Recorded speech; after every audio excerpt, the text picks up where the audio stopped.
गीता जीवन में धर्म, कर्म और प्रेम का पाठ पढ़ाती है।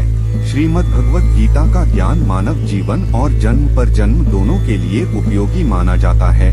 गीता पूर्ण है, जीवन का एक दर्शन है और उस पर चलने वाला व्यक्ति सर्वश्रेष्ठ है। भगवत गीता में कुल 18 अध्याय और 700 श्लोक हैं, जिन्हें पढ़ना हर किसी के लिए थोड़ा मुश्किल है। इसीलिए आज के बेहद खास वीडियो में हम श्रीमद् भगवत गीता के विचारों के बारे में बात कर रहे हैं। हम बात करने जा रहे हैं जिसके बारे में जानने के बाद आप श्रीमद् भगवत गीता का सही अर्थ समझ पाएंगे। इसलिए आपको हर रात सोने से पहले इन विचारों को अवश्य सुनना चाहिए। तो आइए जानते हैं भगवत गीता। भगवान श्री कृष्ण के महत्वपूर्ण विचार कहते हैं। धृतराष्ट्र ने कहा, हे संजय, धर्मभूमि और कर्मभूमि में युद्ध की इच्छा से एकत्र हुए मेरे पुत्रों और पांडु के पुत्रों ने क्या किया? संजय ने कहा, हे राजन, इस समय राजा दुर्योधन पांडु पुत्रों की सेना की व्यूहरचना को देखकर आचार्य द्रोणाचार्य के पास जाकर कह रहे हैं, हे आचार्य, पांडु पुत्रों की इस विशाल सेना को देखिए, जिसे आपके बुद्धिमान शिष्य द्रुपद पुत्र धृष्टद्युम्न ने इतने कौशल से व्यूह के आकार में सजाया है। इस युद्ध में भीम तथा अर्जुन के समान अनेकों महान शूरवीर और धनुर्धर है। युयुधान, विराट और द्रुपद जैसे भी महान योद्धा है।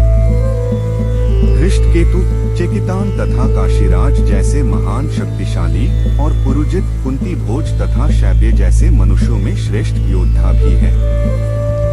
युधामन्यु जैसे महान पराक्रमी तथा उत्तमौजा जैसे अत्यंत शक्तिशाली, सुभद्रा का पुत्र अभिमन्यु और द्रौपदी के पुत्रों सहित ये सभी महान योद्धा हैं। हे ब्राह्मण श्रेष्ठ, हमारी तरफ के भी उन विशेष शक्तिशाली योद्धाओं को भी जान लीजिए और आपकी जानकारी के लिए मेरी सेना के उन योद्धाओं के बारे में बतलाता हूँ।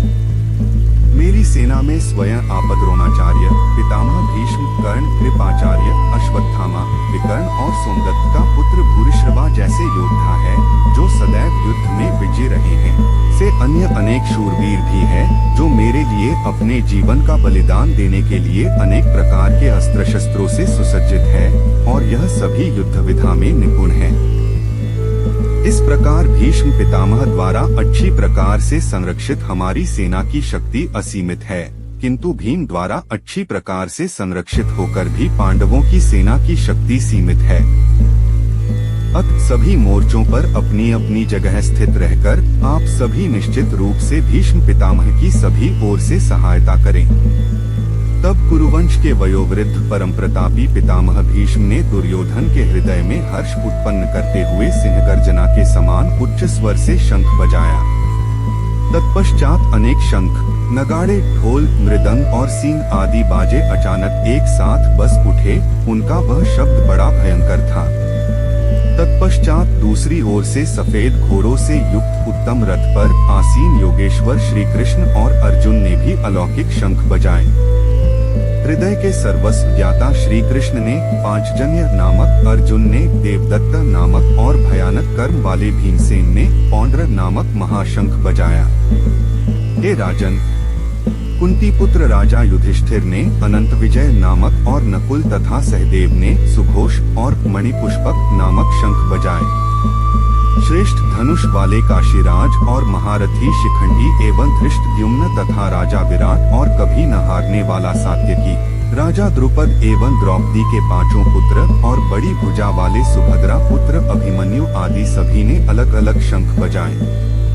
उस भयंकर ध्वनि ने आकाश और पृथ्वी को गुंजायमान करते हुए धृतराष्ट्र के पुत्रों के हृदय में शोक उत्पन्न कर दिया। हे राजन, इसके बाद हनुमान से अंकित पताका लगे रथ पर आसीन पांडु पुत्र अर्जुन ने धनुष उठाकर तीर चलाने की तैयारी के समय धृतराष्ट्र के पुत्रों को देखकर हृदय के सर्वस्व ज्ञाता श्री कृष्ण से प्रार्थना करते हुए कहा कि हे अच्युत, कृपा करके मेरे रथ को दोनों सेनाओं के बीच में खड़ा करें, जिससे मैं युद्ध भूमि में उपस्थित युद्ध की इच्छा रखने वालों को देख सकूं कि इस युद्ध में मुझे किन किन से एक साथ युद्ध करना है।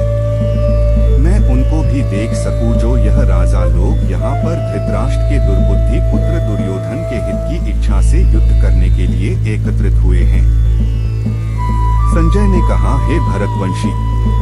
अर्जुन द्वारा इस प्रकार कहे जाने पर हृदय के पूर्ण ज्ञाता श्री कृष्ण ने दोनों सेनाओं के बीच में उस उत्तम रथ को खड़ा कर दिया।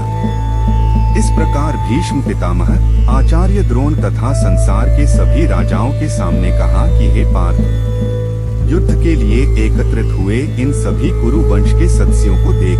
वह प्रथापुत्र अर्जुन ने अपने ताऊओं चाचाओं को, दादों परदादों को, गुरुओं को, मामाओं को, भाइयों को, पुत्रों को, पौत्रों को और मित्रों को देखा। कुंती पुत्र अर्जुन ने ससुरों को और शुभचिंतकों सहित दोनों तरफ की सेनाओं में अपने ही सभी संबंधियों को देखा। तब करुणा से अभिभूत होकर शोक करते हुए अर्जुन ने कहा, हे कृष्ण, युद्ध की इच्छा वाले इन सभी मित्रों तथा संबंधियों को उपस्थित देखकर मेरे शरीर के सभी अंग कांप रहे हैं और मुख सूखा जा रहा है और मेरे शरीर के कंपन से रोमांच उत्पन्न हो रहा है।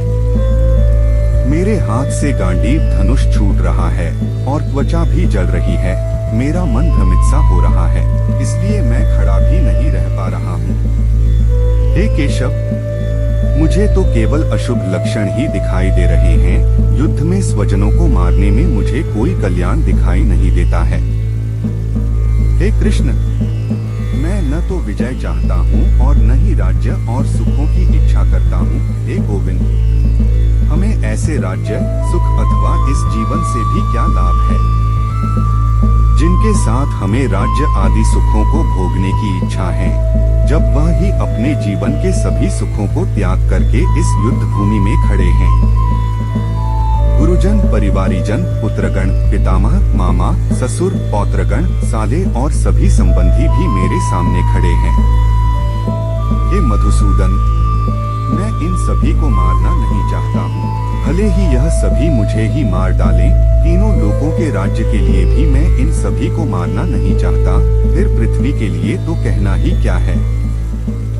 हे जनार्दन, धृतराष्ट्र के पुत्रों को मारकर हमें कौन सी प्रसन्नता मिलेगी, बल्कि इन आतताइयों को मारकर तो हमें पाप ही लगेगा। हे माधव, मुझे धृतराष्ट्र के पुत्रों को उनके मित्रों और संबंधियों सहित मारना उचित नहीं लगता है, क्योंकि अपने ही कुटुंबियों को मारकर हम कैसे सुखी हो सकते हैं। यद्यपि लोभ के कारण इन भ्रमित चित्त वालों को कुल के नाश से उत्पन्न होने वाले दोष दिखाई नहीं देते हैं और मित्रों से विरोध करने में कोई पाप दिखाई नहीं देता है। हे जनार्दन, हम लोग तो कुल के नाश से उत्पन्न दोष को समझने वाले हैं, क्यों न हमें इस पाप से बचने के लिए विचार करना चाहिए। कुल के नाश से सनातन कुल धर्म नष्ट हो जाते हैं तथा धर्म का नाश हो जाने पर संपूर्ण कुल में अधर्म फैल जाता है। हे कृष्ण, अधर्म अधिक बढ़ जाने से कुल की स्त्रियां दूषित हो जाती हैं। स्त्रियों के दूषित हो जाने पर अवांछित संतानें उत्पन्न होती है। अवांछित संतानों की वृद्धि से निश्चय ही कुल में नारकीय जीवन उत्पन्न होता है। से पतित कुलों के पितरी गिर जाते हैं, क्योंकि पिंड और जल के दान की क्रिया समाप्त हो जाती है। इन अवांछित संतानों के दुष्कर्मों से सनातन कुल धर्म और जाति धर्म नष्ट हो जाते हैं। हे जनार्दन, जिनका कुल धर्म नष्ट हो गया है, ऐसे मनुष्यों का अनिश्चित काल तक नरक में रहना पड़ता है, ऐसा हम सुनते आए हैं।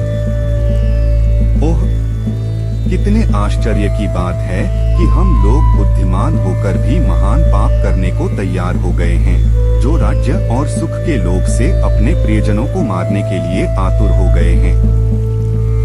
यदि मुझ शस्त्ररहित विरोध न करने वाले को धृतराष्ट्र के पुत्र हाथ में शस्त्र लेकर युद्ध में मार डाले तो भी इस प्रकार मरना मेरे लिए अधिक श्रेयस्कर होगा।